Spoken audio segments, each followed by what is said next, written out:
ಸ್ನೇಹಿತರೆ, ನಾವೆಲ್ಲರೂ ಈ ಭೂಮಿಗೆ ಬಂದಿರೋದು ಕೇವಲ ಬದುಕಲು ಮಾತ್ರವಲ್ಲ, ಏನನ್ನಾದರೂ ಸಾಧಿಸಲು. ಆದರೆ ಇಂದು ನಮ್ಮಲ್ಲಿ ಎಷ್ಟು ಜನ ತಮ್ಮ ಕನಸುಗಳನ್ನು ನನಸು ಮಾಡಿಕೊಳ್ಳುತ್ತಿದ್ದಾರೆ? ಎಷ್ಟು ಜನ ಪ್ರತಿದಿನ ಬೆಳಗ್ಗೆ ಎದ್ದಾಗ ನಾನಿಂದು ಹೊಸದನ್ನು ಸಾಧಿಸುತ್ತೇನೆ ಎಂಬ ಉತ್ಸಾಹದಿಂದ ಏಳುತ್ತಿದ್ದಾರೆ? ಬದಲಾವಣೆ ನಮ್ಮಿಂದಲೇ ಆರಂಭ.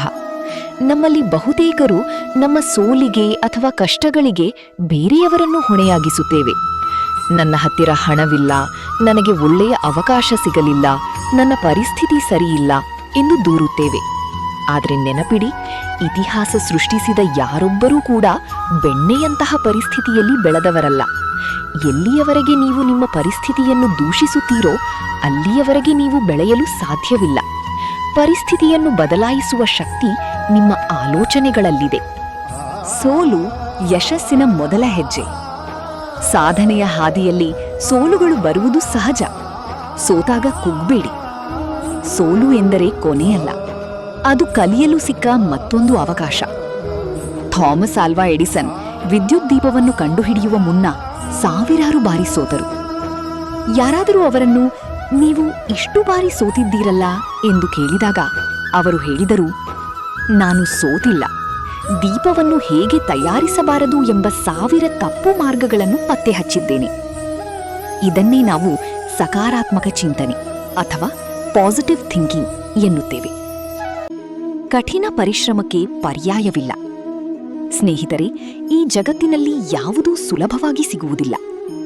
ಶಾರ್ಟ್ಕಟ್ ಬಳಸಿ ಪಡೆಯುವ ಯಶಸ್ಸು ದೀರ್ಘಕಾಲ ಉಳಿಯುವುದಿಲ್ಲ. ನಿರಂತರ ಪ್ರಯತ್ನ ಮತ್ತು ಕಠಿಣ ಪರಿಶ್ರಮ ಮಾತ್ರ ನಿಮ್ಮನ್ನು ಶಿಖರಕ್ಕೆ ಕೊಂಡೊಯ್ಯಬಲ್ಲದು. ನದಿ ಹರಿಯುತ್ತಿದ್ದರೆ ಮಾತ್ರ ಅದಕ್ಕೆ ಗೌರವ. ನಿಂತ ನೀರು ಕೊಳೆಯಾಗುತ್ತದೆ. ಹಾಗೆಯೇ ನಿಮ್ಮ ಪ್ರಯತ್ನ ನಿರಂತರವಾಗಿರಲಿ. ದಿನಕ್ಕೆ ಕೇವಲ 1% ನಿಮ್ಮನ್ನು ನೀವು ಸುಧಾರಿಸಿಕೊಂಡರೂ 1 ವರ್ಷದ ಕೊನೆಗೆ ನೀವು 365% ಉತ್ತಮ ವ್ಯಕ್ತಿಯಾಗುತ್ತೀರಿ. ಇತರರ ಮಾತುಗಳಿಗೆ ಕಿವಿಗೊಡಬೇಡಿ. ನೀವು ಹೊಸದನ್ನು ಮಾಡಲು ಹೊರಟಾಗ ಜಗತ್ತು ನಿಮ್ಮನ್ನು ನೋಡಿ ನಗಬಹುದು, ನಿಮ್ಮನ್ನು ನಿರಾಶೆಗೊಳಿಸಬಹುದು.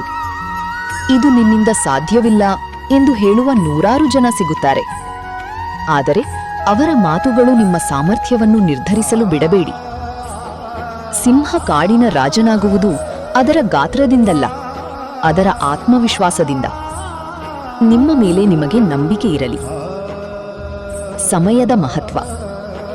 ಕಳೆದುಹೋದ ಹಣವನ್ನು ಮತ್ತೆ ಸಂಪಾದಿಸಬಹುದು, ಆದರೆ ಕಳೆದುಹೋದ ಸಮಯವನ್ನು ಎಂದಿಗೂ ಹಿಂತಿರುಗಿಸಲು ಸಾಧ್ಯವಿಲ್ಲ. ನಾಳೆ ಮಾಡುತ್ತೇನೆ, ನಾಡಿದ್ದು ಮಾಡುತ್ತೇನೆ ಎಂದು ಮುಂದೂಡುವ ಅಭ್ಯಾಸವನ್ನು ಇಂದೇ ಬಿಟ್ಟುಬಿಡಿ. ಸಾಧಕನಿಗೆ ನಾಳೆ ಎಂಬ ಪದವೇ ಇಲ್ಲ. ಏನಿದ್ದರೂ ಇಂದೇ, ಈಗಲೇ. ನಿಮ್ಮ ಕನಸುಗಳು ದೊಡ್ಡದಾಗಿರಲಿ. ನಿಮ್ಮ ಶ್ರಮ ಅದಕ್ಕಿಂತ ದೊಡ್ಡದಾಗಿರಲಿ. ಯಾರೋ ಬಂದು ನಿಮ್ಮನ್ನು ಉದ್ಧಾರ ಮಾಡುತ್ತಾರೆ ಎಂದು ಕಾಯಬೇಡಿ.